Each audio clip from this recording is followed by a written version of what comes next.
Christmas తర్వాత రెండవ ఆదివారం కొరకై ఏర్పాటు చేయబడిన పరిశుద్ధ లేఖన భాగములను చదువుకుందాము.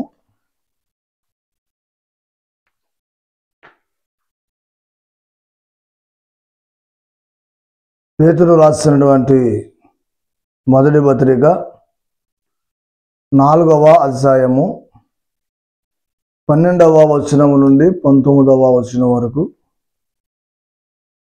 సువార్త పాఠముగా మత్తయి సువార్త 2వ అధ్యాయము 13వ వచనము నుండి 23వ వచనం వరకు ఉన్నటువంటి లేఖన భాగములో చదువుకుందాం. ఈ విధంగా వ్రాయబడి ఉన్నవి. ఆంధ్ర క్రైస్తవ కీర్తన పుస్తకం నుండి 143వ కీర్తన, రారాజగు యేసుని నామం, రమ్యంబగు దేవుని నామం అనే కీర్తన పాడుకుందాం.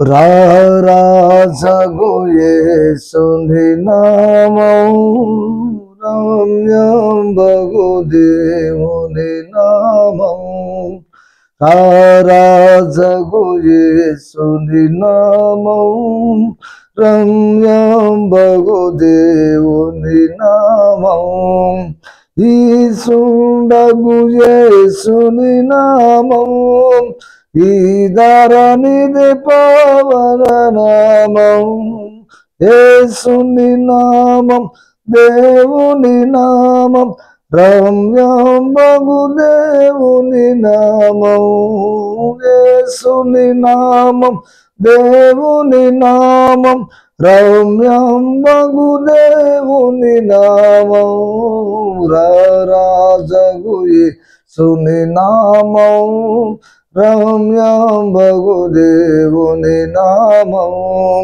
రారాజగు యేసుని నామం, రమ్యంబగు దేవుని నామం.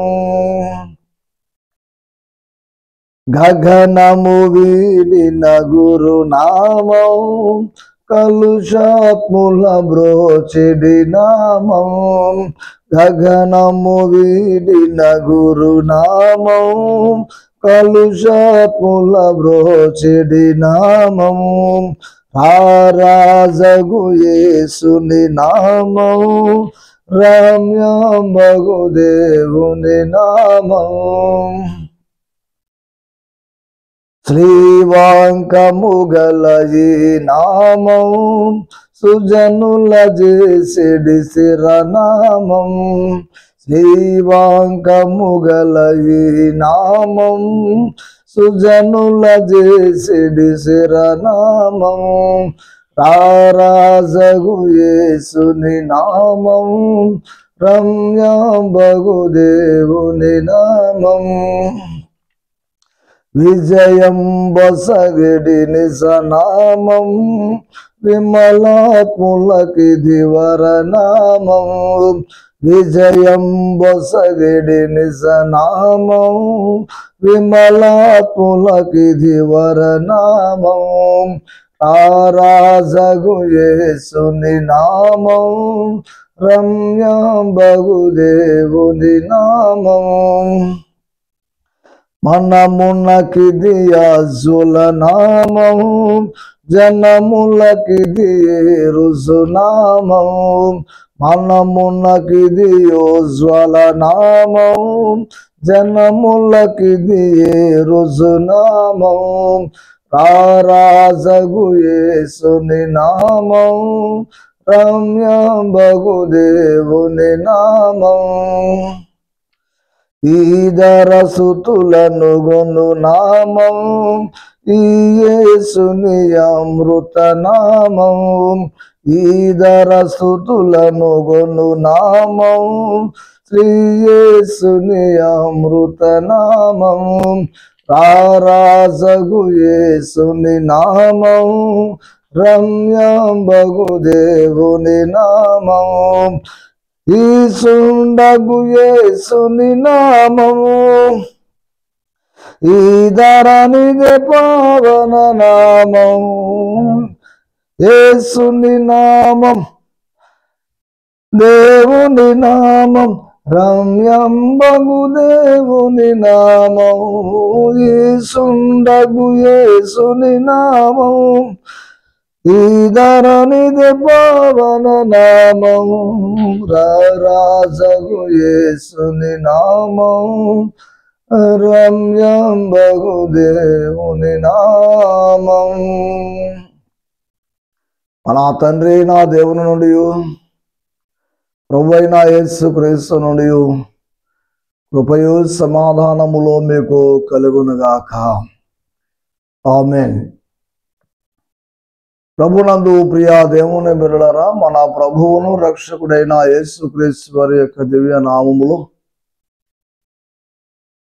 మరి ఎలాగున్నా ఈ 2025వ సంవత్సరములో మొదటి మాసములో మొదటి ఆదివారములో ప్రభు బలను సమీపించుటకై మనందరినీ సిద్ధపరిచిన మరి దేవాతి దేవునికి కృతజ్ఞతాస్తుతులు చెల్లిస్తూ ఉన్నాను.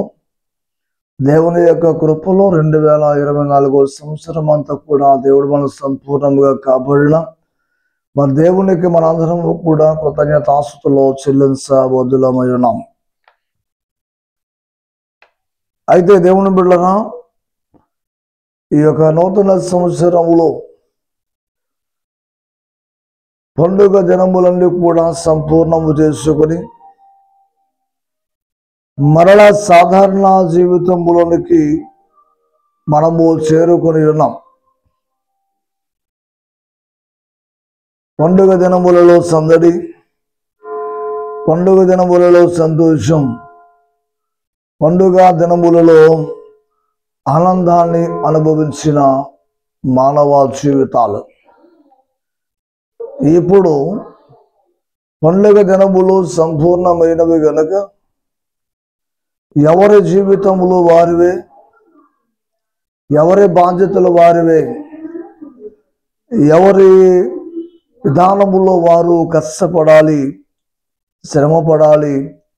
ఇవి మానవ జీవితములో సాధారణమైనవి. ఈ సుఖదుఖములు ఎప్పుడు కూడా మానవ జీవితంలో చోటు చేసుకుంటూనే ఉంటాయి.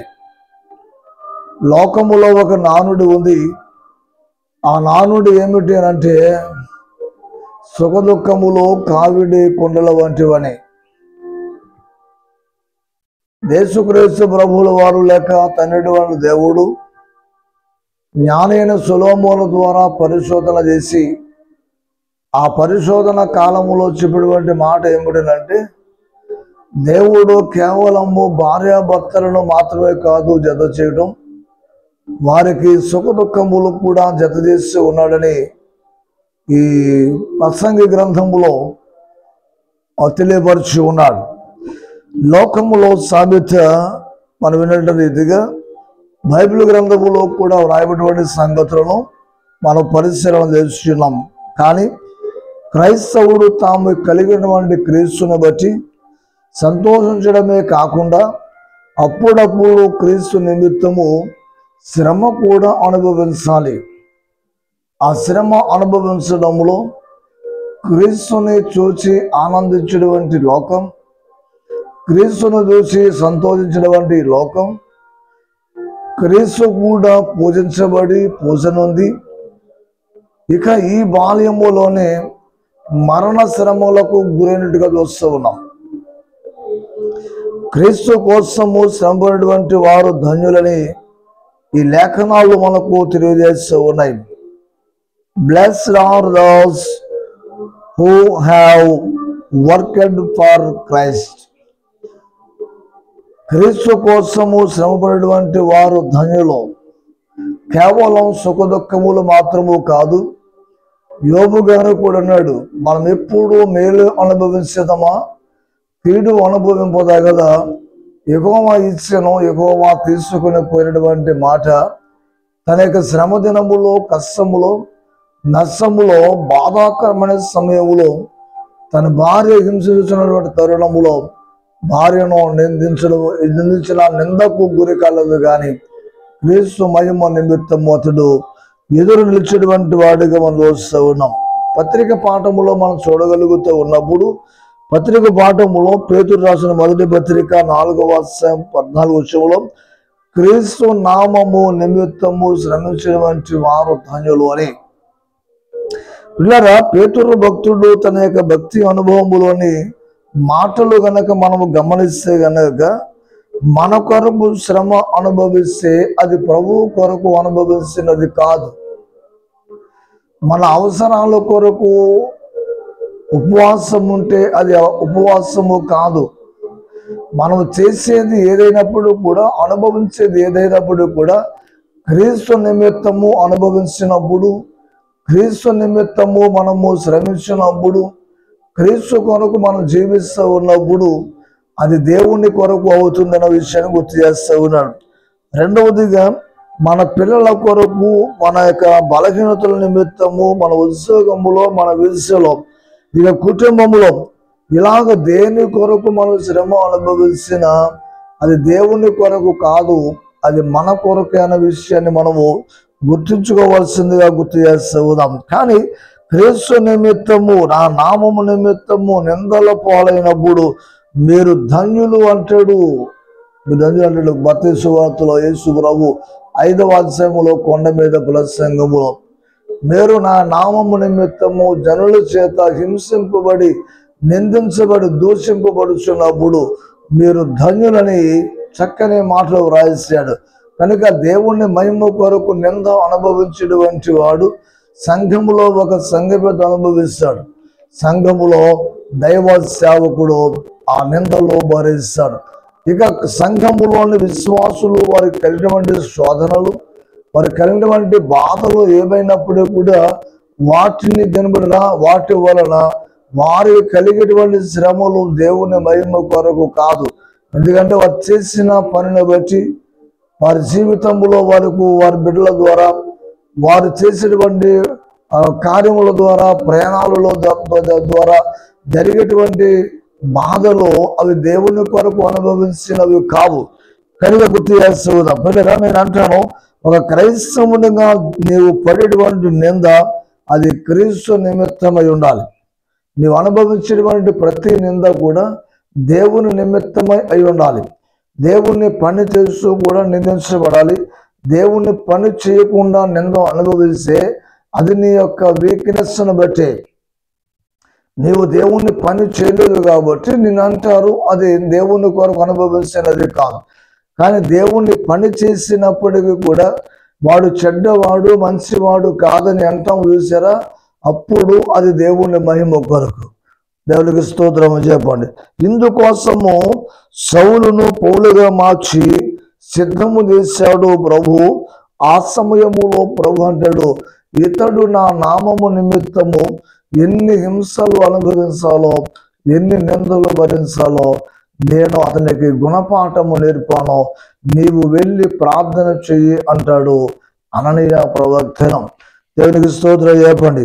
కనుక దేవుని బిడ్డలారా, ఈ ఉదయకాల సమయములో, ఈ మొదటి సంవత్సరములో అనగా 2025వ సంవత్సరములో మొదటి మాసములో మొదటి ఆదివారము ద్వారా దేవుడు మనం నేర్పేటువంటి విషయం ఏంటంటే, బాల్యములో పూజ నొందిన, ఆరాధించబడిన, గణపరచబడిన యేసుక్రీస్తు బాలుని విషయంలో మనం చూస్తూ ఉన్నప్పుడు తండ్రి అయిన దేవుని నిమిత్తము సువార్త పాఠములో మనకు అనిపిస్తాడు. హేరోదు 2 సంవత్సరముల తరువాత, యేసు ప్రభు పుట్టిన తరువాత 2 సంవత్సరాల తరువాత జ్ఞానులు తిరిగి రాకపోగా, జ్ఞానులు తిరిగి అతనికి వర్తమానము చెప్పకపోగా, దేవుని బిడ్డల అతడు ఆలోచించిన ఆలోచన ఏంటంటే, ఆ యోదయ దేశపు ప్రాంతం అంతట్లో కూడా 2 సంవత్సరాల వయసున్నటువంటి పసిపిల్లలందరినీ కూడా వధించండి, అందులో ఎక్కడో ఒక చోట రారాజుగా పుట్టినటువంటి క్రీస్తు బాలుడు ఉంటాడు అన్నది వాడి యొక్క ఉద్దేశము. కానీ దేవుడు ముందుగా తన తల్లిని, తన తండ్రి అయినటువంటి యోసేపును, ఆ బాలుడటువంటి క్రీస్తు ప్రభువుల వారిని వారు ఐగుప్తు దేశమునకు నడిపించడం, నడిచి వెళ్ళటం శ్రమకు కారణమని గుర్తు చేస్తున్నాం. తండ్రిని మహిమ పరుచుట నిమిత్తము, తండ్రి మహిమకు, తమ తండ్రికి మహిమ కలుగు నిమిత్తము, ఆ కుమారుడు బ్రతుకు నిమిత్తము బాల్యములోనే దేవుని మహిమ కొరకు నిందను మరియు ఆ మరణ భయమును కలిగినటువంటి వాడిగా ప్రజలందరి యొక్క క్షేమము కొరకు అతడు దేవుని తప్పించబడుటకు తల్లిదండ్రులు పడిన శ్రమ అది దేవుని కొరకు పడిన శ్రమ అని కూడా గుర్తు చేస్తూ ఉన్నాం. ఇక న్యాయం కూడా గుర్తు చేస్తూ ఉన్నాను.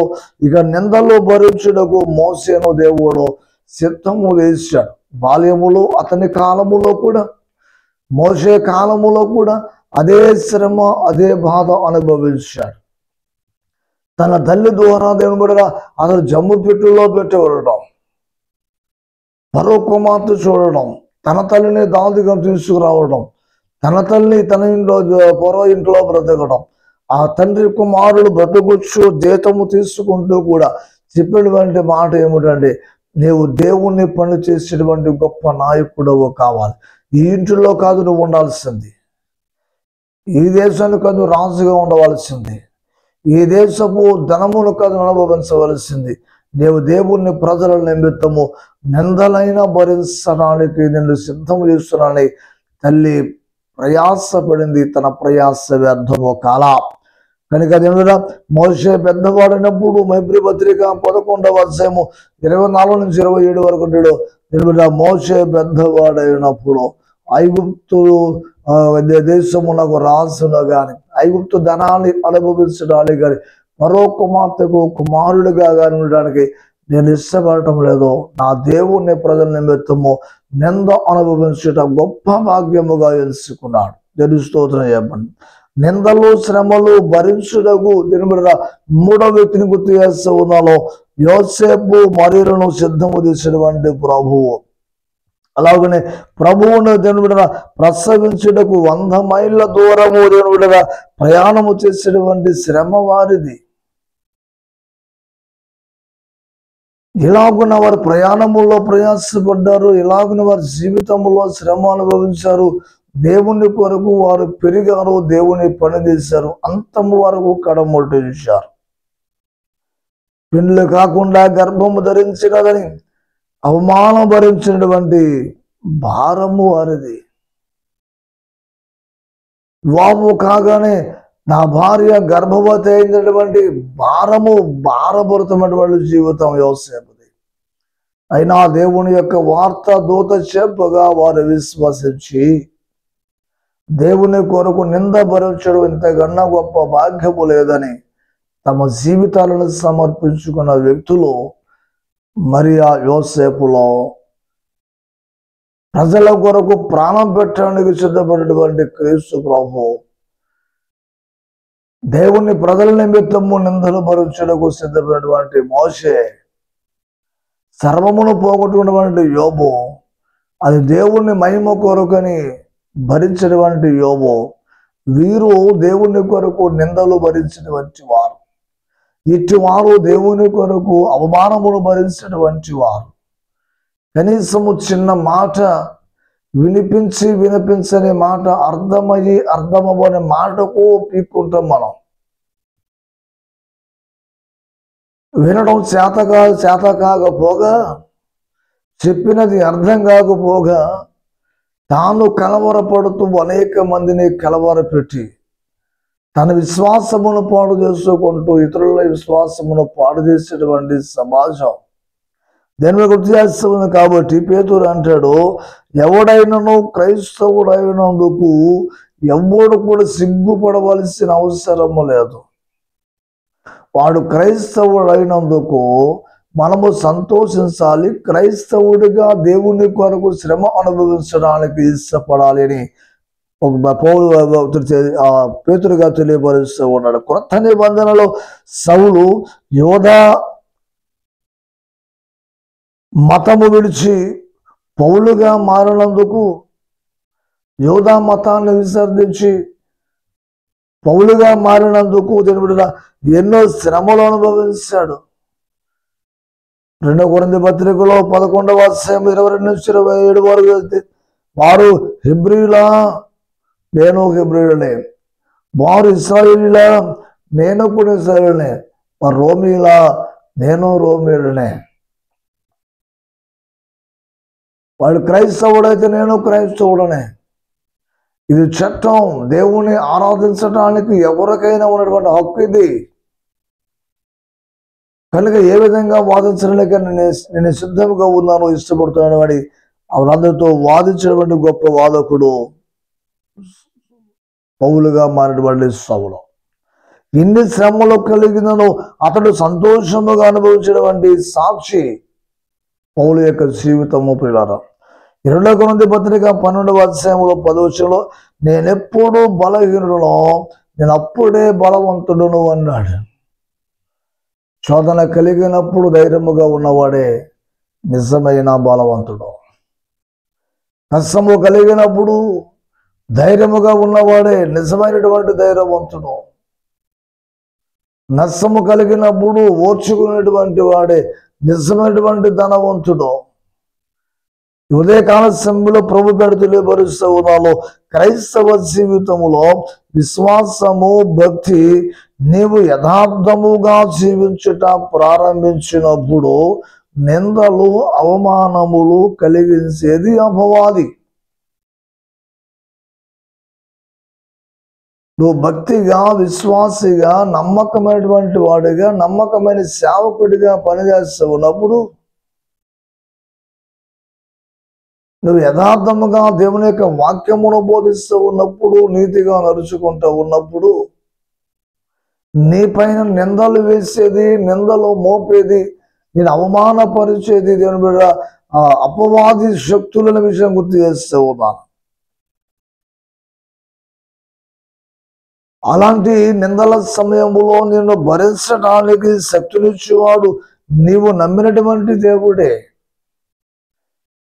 నీకు ఓర్పు కలుగజేసినటువంటి వాడు దేవుడే. నీకు శక్తినిచ్చేవాడు దేవుడే. నీకు బలమునిచ్చేవాడు దేవుడే. సర్వము పోయినప్పటికీ కూడా నిన్ను పోషించగలిగిన వాడు కూడా దేవుడే. కనుక పౌలు నేనెప్పుడు బలహీనుడునో అప్పుడే నేను బలవంతుడు అని మాట్లాడుతూ ఉన్నాడు. కనుక దేని విషయంలో ఆ మాటలు మనము జత చేసుకొచ్చిన విషయం గుర్తు చేస్తూ ఉన్నాను. 89వ కీర్తన 89వ కీర్తన 50-51 వచనాల్లో చెప్పిన కీర్తన కూడా అంటాడు, ప్రభువా నీ సేవకులకు వచ్చిన నిందను నువ్వు తొలగించు అని ప్రార్థన చేస్తూ ఉంటాడు. నీ సేవకుల పైన వేసిన నిందను నువ్వు తొలగించు అంటాడు. అందుకు ఉదాహరణగా యోబు యొక్క జీవితాన్ని మనం చూస్తే, ఒక్క దినమున అంతటి భక్తి పరులకి, అంత యథార్థ పరులకి బాల్యములోని చెడుతనాన్ని అసహించుకున్నటువంటి యోబునకు కలిగిన శ్రమ మరొకరికి వచ్చినట్టు మనం చూడం. యోబునకు కలిగిన నష్టము మరొక వ్యక్తికి కలిగినట్టు మనం చూడం. యోబు కలిగిన వ్యాధి మరొక వ్యక్తికి కలిగినట్టు మనం చూడం. యోబు నిందించినంతగా ఎవరి భార్య కూడా అలాగ నిందించడం మనం చూడము దేవుని బిడ్డల బైబిల్ గ్రంథములో, పరిశుద్ధ గ్రంథములో. కానీ స్వేచ్ఛా జీవితాన్ని అనుభవిస్తూ మనకు మనముగా ఎక్కడో మాట వలనో, ప్రవర్తన వలనో, ఆలోచన వలనో, చేసే పని వల్ల నష్టము కలిగితే దేవుడు నాకు నష్టము కలిగించడనో, దేవుడు నన్ను శోధిస్తూ ఉండడంలో, దేవుడు నన్ను మర్చిపోయడనో మనం మాట్లాడుతూ ఉంటాం. యెషయా గ్రంథం, నేను కాదురా మర్చిపోవడం, నీవే నన్ను మర్చిపోయావు అంటాడు ప్రవక్త ద్వారా. దేనిమిడ కనుక ఈ సువార్త పాఠములు మనం లోస్తూ ఉన్నప్పుడు దేనిమిడ ఈనాటి క్రైస్తవులముగా నీవు అనుభవించేటువంటి శ్రమ, నింద నీ కోసం, నీ కుటుంబం కోసము కానీ దేవుని కోసము కాదు. దేవుని కోసము మనము పని చేయాలంటే గనక దేవుని నిమిత్తము నిందలు భరించేటువంటి వారముగా ఉండాలి. ఇక నుంచి దేవుని యొక్క పని చేస్తూ ఉన్నప్పుడు మనకు కలిగేటువంటి ప్రతి శ్రమను కూడా మనం గుర్తు చేసుకోవాల్సినటువంటి వారముగా ఉండాలి. ఇక సువార్త మనం వచ్చే యేసుని వెదకుచున్నటువంటి యోధులు, they are looking for Jesus to be killed. యేసును సంపోదించినటువంటి ఆ యోధా మత ప్రవీణులు, యోధా మత నాయకులు, యూదుల రాసు అనేటువంటి హేరోదు, వీరంతా కూడా పని కట్టుకొని ప్రభువును చంపని ఆలోచించడానికి ఈ 2 సంవత్సరముల కాలము వారు వెదకని ప్రాంతము లేదు, వారు చేయని ప్రయత్నము లేదు, అయినా వారి కంటికి కనబడినది లేదు. ఎందుకంటే దేవదూత సహాయముతో పరిశుద్ధాత్మ నడిపింపుతో వారిని దేవుడు తప్పించాడు. బాలుడిగా ఉన్నటువంటి ప్రభువును తనని కాపాడుటకే గార్డుగా పెట్టేటువంటి తల్లిదండ్రులను దేవుడు నడిపించిన విధానం అలాంటిది. కనుక మా ప్రభు శిష్యులకు నేర్పి ప్రార్థన అంటే మమ్మల్ని శోధనల నుండి తప్పించుము, శోధనలు తేక కీనులు తప్పించమని ప్రార్థన వారికి నేర్పించారు దేవుని బిడ్డరా.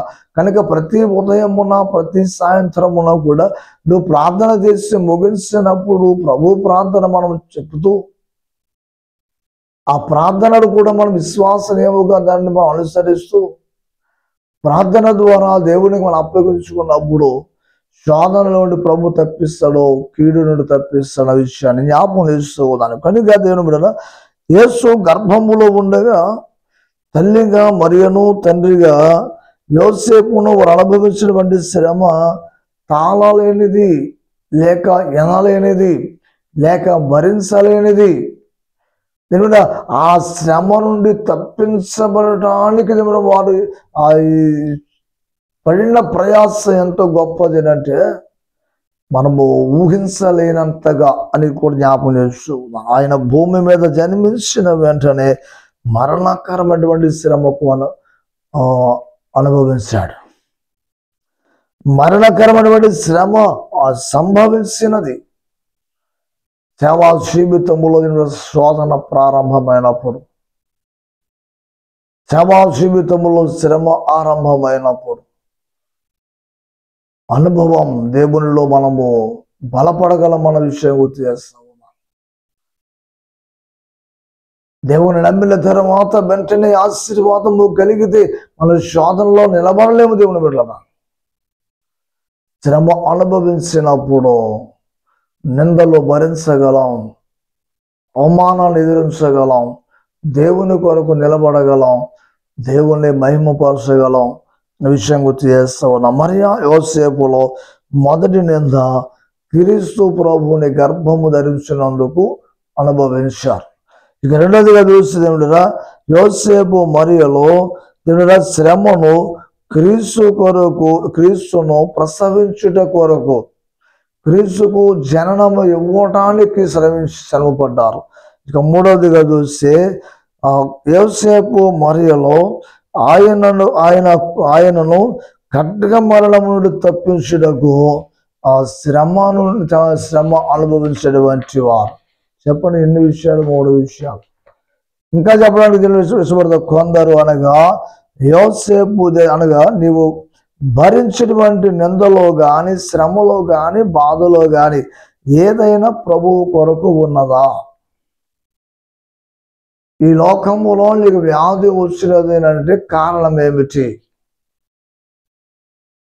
ఈ లోకములో నీకు నష్టము కలిగినదంటే కారణం ఏమిటి? ఈ లోకములో మనకు ప్రమాదం జరిగినది అంటే కారణం ఎవరు? దేవుడు కాడు. ఇన్ని కలిగినా నిన్ను తప్పిస్తున్నాడే తప్ప, ఇన్ని కలిగినా నిన్ను బ్రతికిస్తున్నాడే తప్ప, ఎన్ని అవసరాలు కలిగిన నీకు అవసరాలు తీరుస్తున్నాడే తప్ప, అది నీవు క్రీస్తు కొరకు అనుభవించినది కాదు. నీకు కలిగిన నష్టమే కానీ, నీవు కలిగిన కష్టమే కానీ, నీవు కలిగిన వ్యాధియే కానీ, నీకు ఉన్నటువంటిది ఏది కూడా దేవుని కొరకు నువ్వు అనుభవించుతున్నది కాదు. కానీ ఏమీ లేకపోయినా నువ్వు పోషించబడుతున్నావు చూసావా? ఏమీ లేకపోయినా నీ మీద నింద పడకుండా కాపాడుతున్నాడు చూసావా? నీకు అవసరమైనప్పుడు సహాయము నీకు అందిస్తున్నారు చూసావా? అది కలుగుతుంది చూసావా? అదంతా కూడా దేవుని యొక్క ఏర్పాటు. నువ్వు వండుకోకపోయినా కొన్నిసార్లు నువ్వు ఆహారం తింటున్నావు. నువ్వు కొనుక్కోకపోయినా నీవు తినాలని నువ్వు కొనుక్కోలేనిది నువ్వు తింటున్నావు అంటే అది దేవుడు నీకు అనుగ్రహించిన ఉచితమైనటువంటి కృప. కనుక క్రీస్తు ప్రేమను, క్రీస్తు యొక్క సామర్థ్యాన్ని అర్థం చేసుకోవడానికి లోకములో ఏ మనిషికి కూడా అది జ్ఞానము సరిపడదు. వారికి పరిశుద్ధాత్మ అంటే వరము వారికి తోడుగా ఉండాలి. యేసు తల్లి ఆయన జననము ద్వారా సంతోషించి వారితో సంతోషించింది. కానీ నిన్ను నన్ను రక్షించడానికి లోకమునకు వచ్చిన వానికే శ్రమ అపవాది చేత కలిగినప్పుడు యోసేపు మరియలు ఆ రక్షకుడైన బాధ రక్షించడానికి కేవలము వారు అనుభవించినది శ్రమ యేసుని కొరకే. అదే మత్తయి సువార్తలో 5వ అధ్యాయము 11-12 వచనాల్లో జనులు మిమ్మల్ని నిందించి హింసించి మీ మీద చెడ్డ మాటలు ఎల్ల పలుకున్నప్పుడు మీరు ధన్యులు అని అన్నాడు. తెలుగు స్తోత్రం చెప్పండి. కనుక సేవకుడు ఎప్పుడూ ధన్యుడే, సంఘ పెద్దలు ఎప్పుడూ ధన్యులే. వారు పని చేసి ఉంటారు, పని చేశారు. పని చేయకపోతే నేను చెప్పలేను, కానీ పని చేసి నిందలు భరిస్తే వాడు ధన్యుడే, వాడు ధన్యుడే. కనుక జ్ఞాపకం చేస్తున్న దేవుడు ఎన్ని బాధలు ఉన్నలో, ఎన్ని ఇబ్బందులు కలిగినప్పుడు కూడా మనం పాడుతూ ఉంటాం కదా, ఉంటే నాకు చాలా వేసిన కీర్తనలో, ఎన్ని బాధలున్నను ఇబ్బందులైనను ఎంత కష్టమొచ్చినా, చక్కని పాటలు పాడుతూ ఉంటాం. కానీ ఆ శోధన కలిగినప్పుడు తుట్టిల్లిపోతూ ఉంటాం. క్రీస్తు కొరకు నిందను భరించేటువంటి వారముగా ఉండాలి, క్రీస్తుని మహిమపరిచేటువంటి వారముగా ఉండాలి, ఆ శ్రమలో ప్రభువును గణపరిచేటువంటి వారుగా ఉండాలి. ఆ వచ్చింది ఏంటి ఇప్పుడు?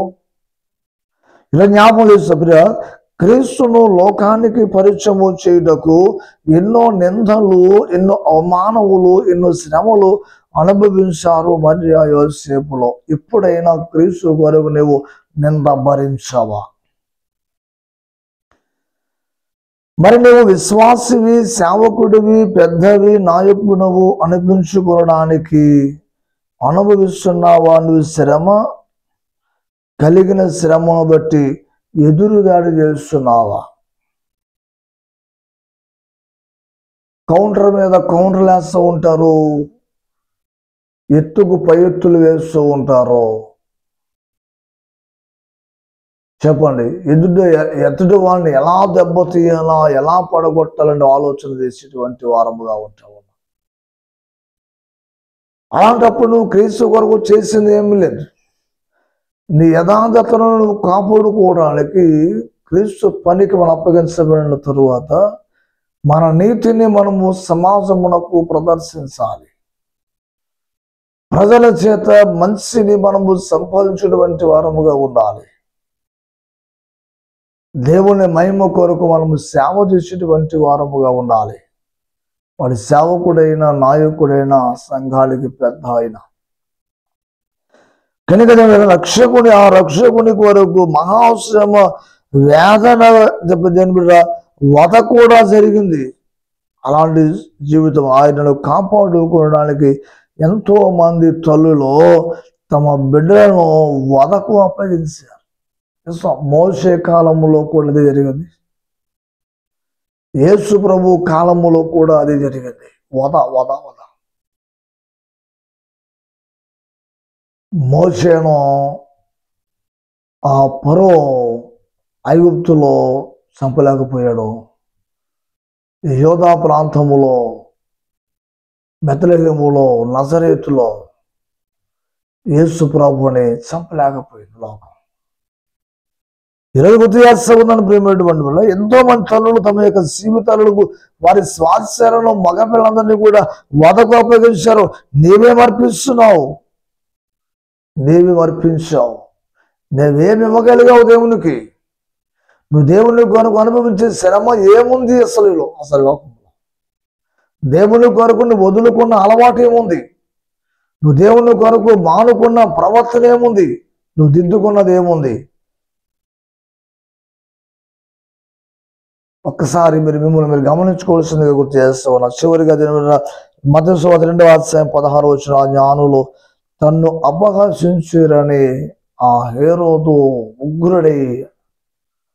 ఉగ్ర సంపన్నుడై ఆగ్రహము తెచ్చుకొని ఈ కఠినమైన నిర్ణయం తీసుకున్నప్పుడు అనేక మంది తల్లులు తమ స్వాస్థ్యమైన కుమారులను వధకు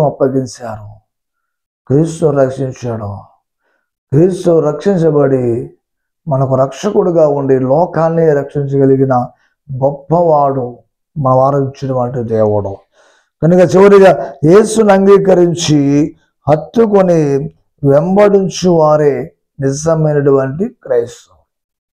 యేసును వెంబడించి, యేసును అంగీకరించి, యేసును హత్తుకొని వెంబడించినటువంటి వారు నిజమైన క్రైస్తవులు. క్రీస్తుని అంగీకరించి శ్రమలో యోబు వలె సాగితేనే నిజమైనటువంటి క్రైస్తవులు. యేసుని అంగీకరించి నేను పౌలు వలె సాగితేనే, పౌలు వలె అంగీకరించి శ్రమ అనుభవిస్తేనే, సౌలులాగా సాగితేనే నిజమైన క్రైస్తవులు. అలాగ మోషే వలె నిందలు భరించగలిగితేనే నిజమైనటువంటి సేవకులు విశ్వాసం.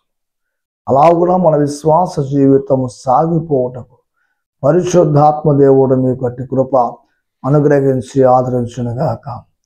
ఆమేన్. సమస్త జ్ఞానములకు మించిన దేవుని సమాధానము యేసుక్రీస్తు వలె మీ హృదయములకు, మీ తలంపులకు కావలి ఉండునుగాక. ఆమేన్.